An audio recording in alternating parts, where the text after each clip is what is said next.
Welcome dear rockets, कैसे हैं आप सभी। तो आज हम देखने वाले हैं मैं। हाँ, मूवी का नाम ही मैं है। ये कहानी मैं नाम की एक लड़की की है जो मिडिल एज्ड है और एकदम सिंपल सी। अब उसकी लाइफ कितनी टफ है बस आपको देखकर समझ में आ जाएगा। पता है उसके पास ना पैसा है ना रोमांस है, बस जिंदगी का जो रायता फैला हुआ है उससे हर दिन समेटने की कोशिश करती रहती है। अपना गुजारा करने के लिए वो एक मसाज थेरेपिस्ट का काम करती है और क्या कमाल करती है भाई। क्लाइंट को तो ऐसा लगता है जैसे माई के हाथों में कोई जादू है जो दर्द को पल भर में गायब कर देता है। वैसे जब तक पैसे मिल रहे हैं तो दूसरों को जादू फील करवाना ही पड़ता है, लेकिन माई की जिंदगी में सिर्फ काम नहीं है, एक और बड़ी जिम्मेदारी है, उसकी बेटी। हाँ दोस्तों, बेटी ने स्कूल छोड़ दिया है और अपने नाना के साथ रहती है, यानी मैं के पापा के साथ। पापा अपने आप में एक वॉकिंग टॉकिंग डिजास्टर है दोस्तों, जिनको हमेशा पैसों की कमी रहती है और जब भी मिलते हैं ना बस एक ही बात, पैसे दे दे।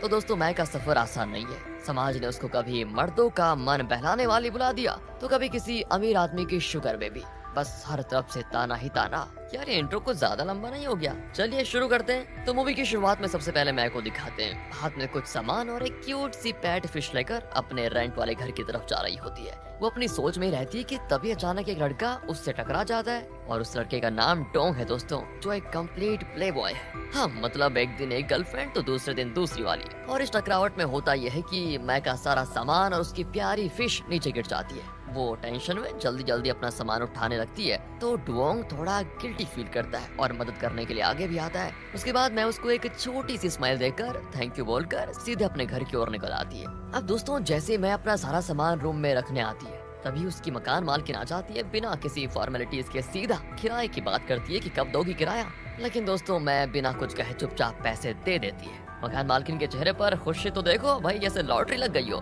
बाहर जाकर वो सभी लेडीज को बताती है इस लड़की के पास बहुत पैसे हैं, लगता है ये किसी की शुगर बेबी है। उसके बाद दोस्तों सभी मोहल्ला लेडीज चुगली मोड में आके मैं के बारे में बहुत ही बुरा भला कहने लग जाती है। अजीब दुनिया है, जो चुप रहे उसके बारे में सब बोलते हैं। थोड़ी देर के बाद वहाँ पर एक सुंदर सी लड़की आती है जो डोयोंग की एक नई मॉडल वाली गर्लफ्रेंड है दोस्तों।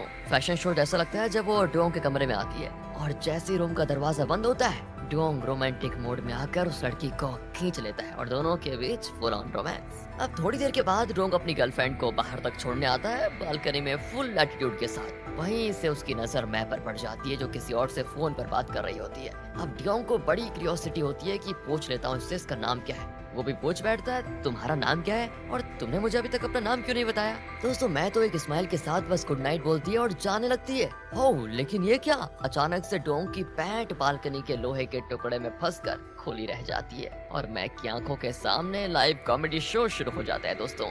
और बड़ी में जल्दी से वहाँ से निकलती है और डोंग पूरी तरह शर्मिंदा हो जाता है। पैंट संभालने के चक्कर में उसके कॉन्फ्रेंस की पैंट भी नीचे गिर गई बताओ। अगले दिन मैं अपने थेरेपी सेंटर जाती है जहाँ एक लड़की उससे कहती है कि अरे तुम्हें सेंटर ज्वाइन किया अभी 2 हफ्ते हुए हैं और सभी कस्टमर्स तुमसे थेरेपी लेना चाहते हैं, भाई क्या जादू कर दिया तुमने। मैं भी हंसकर कहती है अरे ये तो मेरी अच्छी किस्मत है, वरना मैं तो कुछ करती नहीं थी। इतने देर में दोस्तों एक दूसरी थेरेपिस्ट भी आ जाती है जो 2 हफ्ते की छुट्टी पर थी एंड उसे मैं को अपनी जगह पर काम करता हुआ देख बिल्कुल पसंद नहीं आता। आंखों से तो लगता है कि जैसे वो मैं को अभी मारना चाह रही हो। हाँ फिर मैं एक क्लाइंट की थेरेपी करने रूम में जाती है और बेड पर लेटे हुए देखकर चौंक जाती है दोस्तों, अरे ये तो वही लड़का है जिसकी उस रात पैंट उतर गई थी, डुओंग। मैं उसको देखते ही बिल्कुल हंसने लग जाती है और डुओंग मजाक करते हुए कहता है कि अच्छा तो तुम यहाँ काम करती हो, तुमने उस दिन मुझे इसीलिए अवॉइड किया ताकि यहाँ आराम से मेरा मसाज कर पाओ, क्या बात। एंड मैं भी दोस्तों एक सिंपल की स्माइल के साथ कहती है सुनो इस थेरेपी सेंटर में आपका स्वागत है, आप आराम से लेट जाइए ताकि मैं आराम से अपना काम कर पाऊँ। दोस्तों डुओंग भी मसाज के लिए बिल्कुल तैयार हो जाता है एंड साथ ही एक चीकी स्माइल के साथ फिर से मैं से उसका नाम पूछ बैठता है। लेकिन मैं का जवाब एकदम फिल्मी स्टाइल में आता है, मेरा नाम मेरे टिप पेपर पे लिखा है। और ये सुनकर डुओंग हल्का सा शर्माता भी है। अपना नाम बताता है वो पहले और मसाज होती है फिर शुरू। और फिर मसाज के दौरान हंसी मजाक का सिलसिला चलता ही रहता है और धीरे धीरे डोंग के दिल में मैं के लिए कुछ फीलिंग्स आने लग जाती है। अब ये नए इमोशंस वो अपने दोस्त के साथ शेयर करता है तो उसका दोस्त तो मजाक उड़ाकर कहता है कि माना तुम प्ले बॉय हो, गर्लफ्रेंड्स बनाना तुम्हारे लिए आम बात है, लेकिन वो लड़की एक मसाज थेरेपिस्ट है, उसे हासिल करना कोई आसान काम नहीं होगा। बस दोस्तों ये बात डोंग को थोड़ी चुभ जाती है और अपने ईगो को बूस्ट करने के लिए वो अपने दोस्त से बैट लगाता है कि चल देखते हैं। मैं मैक को हासिल करके रहूंगा, देखियो। डोंग का मिशन शुरू हो जाता है। अब वो रोज किसी न किसी बहाने मैक का पीछा करता ही रहता है, उससे बात करने की कोशिश करता है और रोज थेरेपी सेंटर चला जाता है, बस ये देखने के लिए कि मैं उसको देख पाऊँ। वैसे तो वो उससे फ्लर्ट करने की फिराक में होता है, लेकिन दोस्तों मैं फुल ऑन प्रोफेशनल मोड में रहती है, उसकी किसी भी बात का जवाब नहीं देती। एंड इन सब के बीच मैक की कॉलोनी की औरतें अब भी उसके पीछे पड़ी रहती है। वो हमेशा मैक के बारे में बुरा भला कहती रहती है, जैसे उनका और कोई काम ही ना हो लाइफ में। लेकिन दोस्तों मैं यहाँ पर भी हिम्मत दिखाकर उन सभी को इग्नोर कर देती है और अपने काम पे अच्छे से फोकस करती है। चलिए फिर एक दिन की बात बताऊँ आपको, डोंग कुछ नया ट्राई करता है। वो मैक के घर एक छोटी सी फिश लेकर आता है और कहता है, तुम्हारे पास एक फिश है ना, उस दिन मैंने देखा था, सोचा उसके लिए एक दोस्त लेकर आ जाऊं, प्लीज इसे मेरा गिफ्ट समझ कर ले लो। वैसे मैं तो थोड़ा सरप्राइज भी होती है, लेकिन फिश ले लेती है और डोंग तो खुशी से फूल जाता है। एंड दोस्तों यहाँ मैं भी मन ही मन उसको थोड़ा लाइक करने लग जाती है, लेकिन अब तक दोनों के बीच कोई सॉलिड बात नहीं हुई थी। फिर एक दिन की बात है, मैक के रूम में एक आदमी घुस आता है और गंदे इरादे के साथ मैक पर जबरदस्ती करता है, लेकिन तभी डोंग वहाँ पर पहुँच जाता है और गुस्से में आकर उस आदमी को इतना बुरा पीटता है कि क्या बताऊं। सीधा पुलिस स्टेशन लेकर जाता है। पुलिस भी उस आदमी को अरेस्ट कर लेती है और मैक को एक बड़ी मुसीबत से इस तरह डोंग बचा लेता है। तो दोस्तों इस इंसिडेंट के बाद मैं और डोंग के बीच रिश्ता थोड़ा गहरा हो जाता है। वो दोनों एक साथ एक रेस्टोरेंट में जाते हैं, जहाँ वो एक दूसरे के बारे में थोड़ा और ज्यादा जानने की कोशिश करते हैं और इस तरह यहाँ पर रोमांटिक वाइब से शुरू हो जाती है। तभी डोंग की मॉम का कॉल आता है जो उसे अपने पास बुलाना चाहती है, लेकिन डोंग साफ मना कर देता है क्योंकि अब उसके दिमाग में कुछ और ही चल रहा है दोस्तों।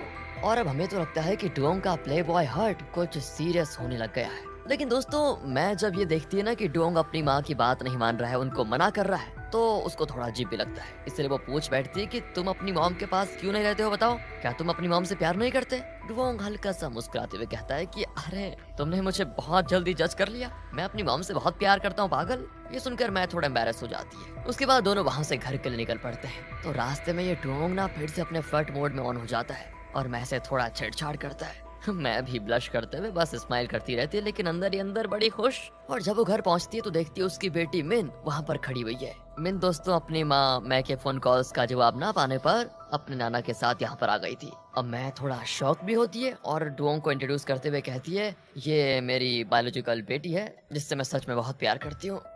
लेकिन दोस्तों सरप्राइज तो यहाँ पर डोंग भी होता है, लेकिन यहाँ पर कुछ नहीं कहता। उसके बाद वो सीधे अपने घर चला जाता है और जब मैं अपने पापा से मिलती है तो उसे पता चल जाता है कि उन्होंने अब तक अपनी गैम्बलिंग की आदत नहीं छोड़ी। इस बार भी वो पैसे हार चुके हैं और मैं से उधार चुकाने के लिए पैसे मांगते हैं दोबारा। एंड मैं का गुस्सा छोटी सी वल्केनो की तरह फटने लग जाता है, लेकिन पापा के सॉरी बोलने पर वो फिर उन्हें $2500 दे देती है। लेकिन हाँ इस बार वो अपने पापा से प्रॉमिस करती है कि फिर कभी ऐसा नहीं करेंगे पापा, आप याद रखना। एंड उसकी बेटी मेन वहाँ से जाने से पहले अपनी माँ को एक इम्पोर्टेंट बात कहती है, मॉम आपको अब आगे बढ़ना चाहिए, कब तक आप डैड की बुरी यादों के साथ जीती रहेंगी, प्लीज मूव ऑन करो, खुश रहो, मुझे आपकी खुशी में अपनी खुशी मिलेगी। ये कहकर मिन चली जाती है दोस्तों, लेकिन मैक के दिल में गहरा असर छोड़ जाती है। कुछ दिन के बाद डोंग अपने दिल की बात मैक के सामने रख देता है। वो कहता है, शायद तुम्हें पता नहीं लेकिन मैं बहुत रिच हूँ और ये देखकर ही लड़कियां मेरे पीछे भागती हैं, लेकिन तुम सबसे अलग हो और इसी वजह से मैं तुम पर फिदा हो गया हूँ, सच बता रहा। मैं भी धीरे से मुस्कुराते हुए कहती है, मैं भी तुमसे प्यार करने लगी हूँ, तुम एक अच्छे इंसान लगते हो। दोनों इस तरह एक दूसरे को प्यार भरी नजरों से देखते हैं और धीरे धीरे एक रोमांटिक किस शेयर करते हैं। एंड थोड़ी देर के बाद दे मेक आउट। उसके बाद जैसे उनकी दुनिया सिर्फ उनके बीच ही सीमित हो गई हो। अगली सुबह उठ जाइए, डोंग और मैं साथ में नाश्ता करते हैं। डोंग उसे बताता है कि आज उसकी नानी का बर्थडे है जो उसके घर में रहती है, और साथ ही वो कहता है कि आज मैं तुम्हें अपनी मॉम से भी मिलवाने लेकर जाऊंगा। एंड दोस्तों मैं ये सुनकर बड़ी खुश होती है। दोनों डोंग के घर पहुंच जाते हैं, जहां डोंग अपनी मॉम को इंट्रोड्यूस करते हुए कहता है कि मॉम ये मेरी गर्लफ्रेंड है। एंड दोस्तों मैं भी अपनी तरफ से डोंग की नानी को फ्लावर्स देती है, लेकिन जब डोंग की मॉम मैं का प्रोफेशन और उसकी एज जान लेती है तो वो तो हंसी मजाक करने लग जाती है, जैसे मैं को बड़ा लाइटली ले रही हूँ। और मैं को ये सुनकर बड़ा दुख होता है कि ये मेरे प्रोफेशन का मजाक क्यों उड़ा रही है। वो वहाँ से बिना कुछ कहे चली जाती है। एंड जब डोंग उससे कॉल करके पूछता है ना तो मैं कोई रिप्लाई नहीं देती, लेकिन डोंग को भी टेंशन होती है भाई। वो उसके घर पहुंच जाता है एंड मैं तो इमोशनल होकर कहती है कि प्लीज तुम मुझसे दूर रहो, मुझे लगता है कि हम अलग दुनिया के लोग हैं और ये सब मेरे लिए सही नहीं है। ये कहकर दोस्तों वो उससे ब्रेकअप कर लेती है। एंड मैं की बेटी मिन जब ये बात सुनती है तो उसको भी थोड़ा दुख हो जाता है। वो सीधे डोंग से मिलने पहुंच जाती है और कहती है, मैंने अपनी मॉम को इतने दिनों के बाद खुश देखा था और तब मैं भी बड़ी खुश थी, लेकिन अब जो हो रहा है वो देखकर मुझे बहुत बुरा लग रहा है। प्लीज एक बार और कोशिश करो ना, शायद मॉम मान जाए। ये कहकर मिन तो चली जाती है, लेकिन डोंग के दिल में एक नई उम्मीद जगा देती है। अब अगले दिन दोस्तों मैं ना अपने थेरेपी सेंटर की जॉब छोड़ देती है और दुखी होकर अकेले बैठी होती है। उसका मन बड़ा उदास होता है, जैसे उसकी दुनिया खत्म हो गई हो। तब वहाँ पर डुओंग आता है, उसके हाथ में गिफ्ट भी होता है और मुस्कुराते हुए मैं से कहता है, मैं तुम्हारे लिए अपनी मेहनत के पैसे से एक गिफ्ट लेकर आया हूँ, प्लीज मना मत करना, क्योंकि मैं तुमसे बहुत प्यार जो करता हूँ, मुझे बस थोड़ा टाइम दो, सब ठीक कर दूंगा मैं। एंड फिर डुओंग अपने हाथों से मैक को एक चेन पहना देता है और उसके सामने एक रिंग रखता है। ये देखकर दोस्तों मैं बड़ी इमोशनल हो जाती है, उसके आंसू निकल आते हैं, लेकिन इस बार खुशी के आंसू होते हैं और वो अपने प्यार का इजहार करते हुए कहती है, प्लीज आज के बाद मुझे कभी छोड़ के मत जाना। दोनों के दिल मिल जाते हैं और वो खुशी से भर जाते हैं। उसके बाद डुओंग और मैं लॉन्ग ड्राइव पर मस्त एंजॉय करते हैं। दोनों अपने साथ के पलों को जीते हुए बड़े खुश रहते हैं। उसके बाद डुओंग फिर से मैं को लेकर अपनी मॉम के पास जाता है, ये सोचकर कि इस बार सब कुछ ठीक हो जाएगा। लेकिन दोस्तों वहाँ मैं देखती है कि उसकी बेटी मिन पहले से डुओंग की मॉम के पास बैठी हुई है। ये देखकर मैं तो पहले बहुत सरप्राइज होती है और सोच में पड़ जाती है कि मिन यहाँ पर क्या कर रही है। फाइनली दोस्तों डुओंग की मॉम मैं से सॉरी बोलती है कि बेटा देखो, मुझे तुम्हारे साथ ऐसा नहीं करना चाहिए था, तुम एक बहुत ही अच्छी लड़की हो, ये बात मुझे अब समझ में आई। फिर वो मैं की बेटी के स्टडी के लिए एडमिशन कार्ड दिखाती है, जिसको देखकर मैं का चेहरा खुशी से चमक जाता है, उसकी आंखों में आंसू आ जाते हैं दोबारा और वो रोते हुए थैंक यू बोल देती है। ये सब कुछ देखकर डुओंग भी बड़ा खुश होता है और अपनी मॉम के पास जाकर बैठ जाता है। तब उसकी मॉम फिर से एक अजीब बात कह देती है, वो मैं से कहती है, मुझे पता है तुम अपनी बेटी से बहुत प्यार करती हो और उसी तरह मैं भी अपने बेटे से बहुत प्यार करती हूँ, प्लीज मेरे बेटे से ब्रेकअप कर लो, मैं तुम्हारी बेटी को पूरी जिंदगी प्यार करूंगी और उसकी स्टडी का सारा खर्चा भी उठाऊंगी। दोस्तों ये बात तो किसी ने भी एक्सपेक्ट नहीं की थी, मैंने भी नहीं। डुओंग का गुस्सा आसमान पर आ जाता है, वो बिना कुछ कहे चला जाता है कि मॉम ने ये क्या कह दिया। लेकिन तभी मैं के पापा वहाँ पर आ जाते हैं, वो आते एक बहुत बड़ा राज खोलते हैं। मैंने तुमसे एक बहुत बड़ी बात छुपाई है जो सिर्फ डुओंग की फैमिली को पता है। जब तुम छोटी थी तो मैंने पैसों के लिए तुम्हें ड्रग्स देकर बेच दिया था, 2 बार, वो भी मुझे पैसों की बहुत जरूरत थी और उसी दौरान तुम्हारी बेटी मिन पैदा हुई थी। मुझे उस समय बहुत मजबूरी थी, इसीलिए मैंने ऐसा किया। दोस्तों ये सुनकर मैं का तो दिल टूट जाता है, उसे अपने कानों पर विश्वास ही नहीं होता है कि उसके अपने बाप ने पैसों के लिए उसका व्यापार कर दिया था। उसका पूरा विश्वास टूट चुका था दोस्तों और वो बिल्कुल बिखर जाती है। लेकिन अब डुओंग उसका हाथ थामता है और सबके सामने कहता है, मुझे कोई फर्क नहीं पड़ता कि मैं का पास्ट क्या था, मैं बस इससे प्यार करता हूँ और ये मुझसे प्यार करती है, मेरे लिए इतना ही काफी है और हाँ मैं से ही शादी करूंगा। डुओंग की बातों ने दोस्तों मैं को थोड़ा संभाल लिया था। दोनों एक दूसरे के साथ खड़े रहते हैं चाहे दुनिया उनके खिलाफ ही क्यों ना हो जाए। तभी वहाँ पर डुओंग का दोस्त भी आ जाता है जिससे उसने मैं को पाने के लिए बैट लगाई थी, आपको याद होगा। और वो हंसते हुए कहता है कि डुओंग पागल मत बन, तू इससे प्यार नहीं करता, तूने तो सिर्फ एक रात के लिए मेकआउट करने के लिए मुझसे शर्त लगाई थी, याद है क्या? और अब इसकी वजह से अपनी मॉम को इतना हर्ट मत कर तू। दोस्तों ये सुनकर मैं की बेटी बहुत गुस्से में आ जाती है और डुओंग से सच बोलने को कहती है कि क्या सच है, जल्दी बताइए।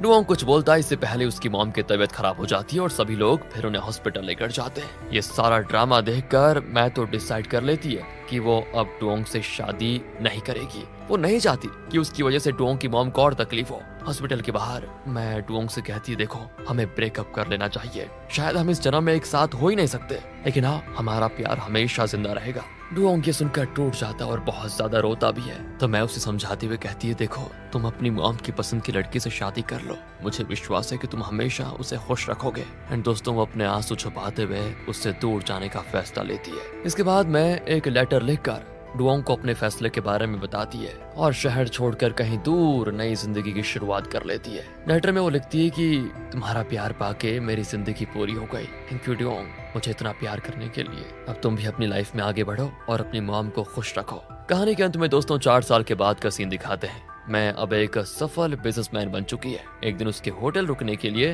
डुओंग अपनी वाइफ और मॉम के साथ आता है। उसकी वाइफ प्रेग्नेंट होती है और मैं उनको देखकर मुस्कुराती है और डुओंग को बधाई भी देती है। कहती है, मैं बड़ी खुश हूँ कि तुमने अपनी जिंदगी फिर से शुरू की। जितना दोस्तों मैं बिछड़ने के लिए दुखी थी, अब वो डुओंग को आगे बढ़ता हुआ देखकर उतनी ही खुश होती है। उसका सिर्फ एक ही सपना था, डुओंग को खुश देखना। दोनों एक दूसरे को नजर भर देखते हैं, लेकिन अब उनका रास्ता अलग है, रिश्ते अलग हैं। और इसी के साथ ये कहानी यहाँ पर खत्म होती है। दोस्तों अगर आपको ये वीडियो अच्छी लगी हो ना तो लाइक जरूर कर दीजिए यार, क्योंकि मुझे बहुत मजा आया इसमें। मिलते हैं आपसे अगली वीडियो में, ध्यान रखेगा अपना and finally thanks for watching.